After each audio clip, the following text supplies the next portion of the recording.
Hello friends, UP official talks पर आपका स्वागत है। फ्रेंड्स, आज हम बात करेंगे यूपीएसआई, पीएसी प्लाटून कमांडर और फायर सर्विस के बारे में। तो पिछला जो वीडियो मैंने बनाया था वो कांस्टेबल प्लाटून कमांडर के ऊपर बनाया था। अगर आपने वो वीडियो नहीं देखा है तो आप उस वीडियो को ज़रूर देखिए। वीडियो का लिंक मैंने डिस्क्रिप्शन में दे दिया है। और अगर आपने अभी तक चैनल को सब्सक्राइब नहीं किया है तो चैनल को सब्सक्राइब करना मत भूलिए और बेल आइकन को प्रेस जरूर कीजिए ताकि आपको हमारी आने वाली वीडियो का नोटिफिकेशन मिल जाए। तो स्टार्टिंग करते हैं पीएसी प्लाटून कमांडर से। तो किसी भी ज़िले में क्या होता है, एक कंपनी होती है और जो कंपनी होती है वो 3 प्लाटून्स को मिला करके बनती है और जो तीनों प्लाटून्स होती है उन पर एक एक कमांडर होता है। और कभी कभी तो ऐसा होता है कि तीनों प्लाटून्स पर 2 कमांडर होते हैं या 1 कमांडर होता है। तो जब आप प्लाटून कमांडर बन जाते हो तो आपको वहाँ पर काम क्या होता है, आपको करना क्या होता है, आपको एक प्लाटून मिल जाती है और आपको उसकी देख रेख करनी होती है। उसमें कुछ कांस्टेबल ऐसे होते हैं कि जिनको छुट्टी चाहिए होती है, उनको किसी कारण से अपने घर जाना होता है, तो बस आपको वहाँ पर थोड़ी कागजी कार्रवाई करनी होती है। यानी कि एक बहुत ही ज़्यादा आरामदायक आपको जॉब मिल जाती है। प्लाटून कमांडर में आपको कुछ ज़्यादा दिमाग लगाने की ज़रूरत नहीं होती है।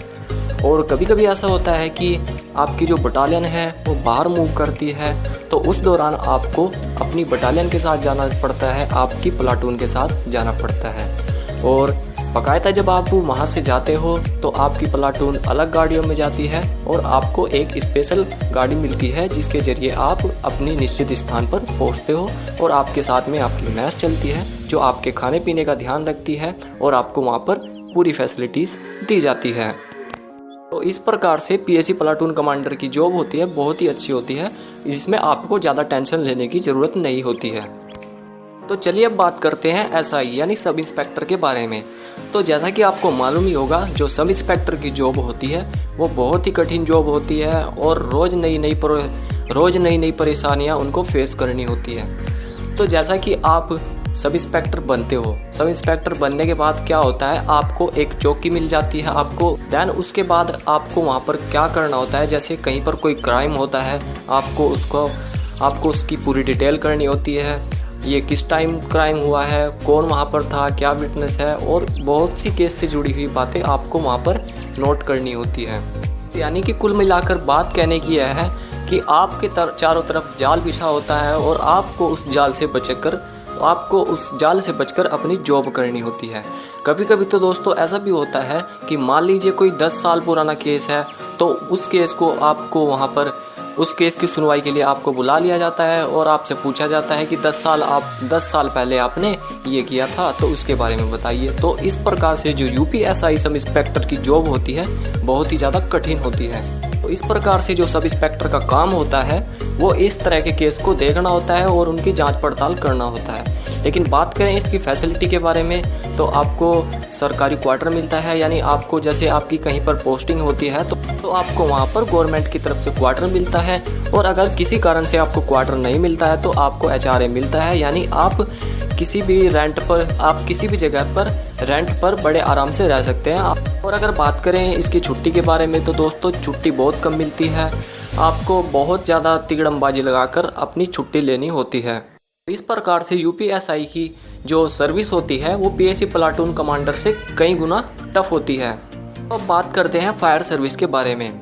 तो दोस्तों फायर सर्विस का काम क्या होता है, तो मान लीजिए आप फायर सर्विस ऑफिसर बनकर आते हैं। तो फायर सर्विस ऑफिस में आपको क्या करना होता है, आप ऑफिस में बैठ जाते हैं और आपको सिर्फ अपनी कागजी कार्रवाई करनी होती है। जैसे कहीं छोटे मोटे इलाके में कोई आग वाग लग जाती है तो उन छोटे मोटे कामों को आपके सिपाही निपटा लेते हैं, आपके कांस्टेबल्स निपटा लेते हैं। यानी आपको सिर्फ वहाँ पर कागजी काम करना होता है। लेकिन हाँ, अगर कभी कभी ऐसा होता है किसी बड़ी फैक्ट्री में आग लग गई, जैसे बहुत बड़े खेत में आग लग गई, तो उस दौरान आपको वहाँ पर जाना पड़ता है। आपको पूरा वहाँ पर नोट डाउन करना होता है कि क्या हुआ था, किस वजह से हुआ था। तो इस प्रकार से जो कोई रेयर चांस होता है तब आपको फायर सर्विस के लिए बाहर जाना पड़ता है। बाकायदा जो छोटे मोटे काम होते हैं वो आपके कांस्टेबल्स, आपके सिपाही निपटा लेते हैं। आपको यहाँ पर ज़्यादा कुछ करने की ज़रूरत नहीं पड़ती है। तो इस प्रकार से आप देखेंगे तो यूपीएसआई और जो पीएसी प्लाटून कमांडर है, इन दोनों में सबसे आसान और आरामदायक जो जॉब बनती है वो फायर सर्विस की बनती है। अगर बात करें इसकी छुट्टी के बारे में तो दोस्तों छुट्टी आपको यहाँ पर बहुत ज़्यादा मिलती है। आप यहाँ पर अपना छोटा सा कोई इशू लगा सकते हैं कि सर मुझे बाहर जाना है, मुझे किसी काम से अपनी फैमिली के पास जाना है और यहाँ पर शादी है, तो इस प्रकार से आप यहाँ पर छोटे छोटे एक्सक्यूज़ देकर आप बहुत ज़्यादा छुट्टियाँ ले सकते हैं। बहुत ज़्यादा का मतलब ये नहीं है कि आप पूरे साल ही घर पर रहेंगे, यानी कि आप जब आपका मन करे आप उस दौरान छुट्टी ले सकते हैं। तो इस प्रकार से जो फायर सर्विस की जॉब होती है वो बहुत ही ज़्यादा आरामदायक होती है। फ्रेंड्स, अगर बात करें अब कि इन तीनों में से सबसे अच्छी जॉब किसकी है, तो मैं आपको यही कहना चाहूँगा, मेरे अकॉर्डिंग मैं आपको बता रहा हूँ, जो फायर सर्विस की जॉब होती है वो बहुत ज़्यादा अच्छी होती है। दैन उसके बाद आप पीएसी प्लाटून कमांडर को ले सकते हो और तीसरे नंबर पर आप सब इंस्पेक्टर को ले सकते हो। लेकिन हाँ, अगर आप अपनी फैमिली को टाइम देना चाहते हो, अपनी फैमिली के साथ रहना चाहते हो, तो आपके लिए जो सब इंस्पेक्टर की जॉब है वो सबसे अच्छी रहेगी। उसी के दौरान आप अपनी फैमिली को टाइम दे सकते हो। अदरवाइज़ जो आपकी पीएसी प्लाटून कमांडर है और फायर सर्विस की जॉब है, इसमें आप अपनी फैमिली को इतना अच्छे से टाइम नहीं दे पाते हो। तो मेरे अकॉर्डिंग जो रहेगा, मैं अपने हिसाब से जो बताऊंगा, मेरे लिए जो कंफर्ट जॉब रहेगी, फायर सर्विस की जॉब को कंफर्टेबल जॉब कहना चाहता हूँ। फ्रेंड्स, ये थी यूपीएसआई, पीएसी प्लाटून कमांडर और फायर सर्विस से संबंधित जानकारी। अगर आपका कोई क्वेश्चन है तो आप उसे कमेंट बॉक्स में जाकर बेझिझक पूछ सकते हैं, मैं आपको उसके बारे में ज़रूर बताऊंगा। और आपको वीडियो कैसा लगा है हमें ज़रूर बताइए और वीडियो को लाइक ज़रूर कीजिए। तो बस आज के लिए इतना ही, मिलते हैं नेक्स्ट वीडियो में, तब तक के लिए जय हिंद।